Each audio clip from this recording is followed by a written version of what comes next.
సింగరేణిలో జరుగుతున్న బొగ్గు కుంభకోణం ఏదైతే ముఖ్యమంత్రి గారి బావమరిది కీలక పాత్రధారిగా ముఖ్యమంత్రి బావమరిది కింగ్ పిన్గా సింగరేణిలో ఏదైతే 6,000 కోట్ల కుంభకోణాలు చేసినారని మేము బయట పెట్టినామో దాని తర్వాత మాతో పాటు CPI communist party of India కలిసి వచ్చి మాకు చెన్నూరు నియోజకవర్గంలో క్యాతన్పల్లి మున్సిపాలిటీలో మాతో పాటు కలిసి ప్రచారంలో పాల్గొనడమే కాకుండా సీతారాములు గారు ఈరోజు ఆ మున్సిపాలిటీ కూడా మేము గెలుచుకున్నాం.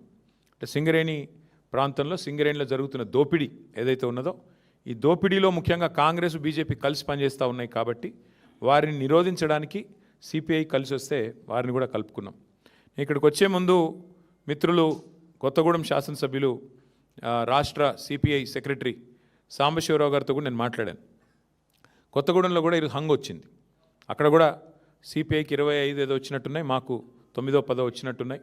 కాబట్టి నేను వారికైతే ఓపెన్ ఆఫర్ ఇచ్చినాను. సింగరేణిలో జరుగుతున్న కుంభకోణాలు, సింగరేణిలో జరుగుతున్న దుర్మార్గాలు అరాచకాలకు అడ్డుకట్ట వేయాలి అంటే డెఫినెట్గా మేము మీతో కలిసి వస్తాము. కాంగ్రెస్ బీజేపీని అడ్డుకోవాల్సిన అవసరం ఉంది.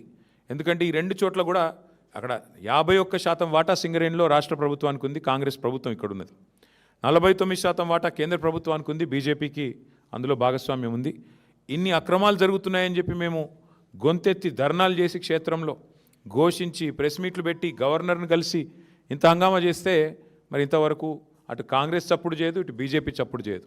అందుకే మిత్రులు సిపిఐ రాష్ట్ర సెక్రటరీ మరి సాంబశివరావు గారికి నేను ఫోన్ చేసి చెప్పాను, మీరు కనుక తీసుకోవాలనుకుంటే కొత్తగూడెం కార్పొరేషన్ మీరు తీసుకోండి, మేము మద్దతు ఇస్తాం ఓపెన్గా అని చెప్పి కూడా వారికి చెప్పడం జరిగింది.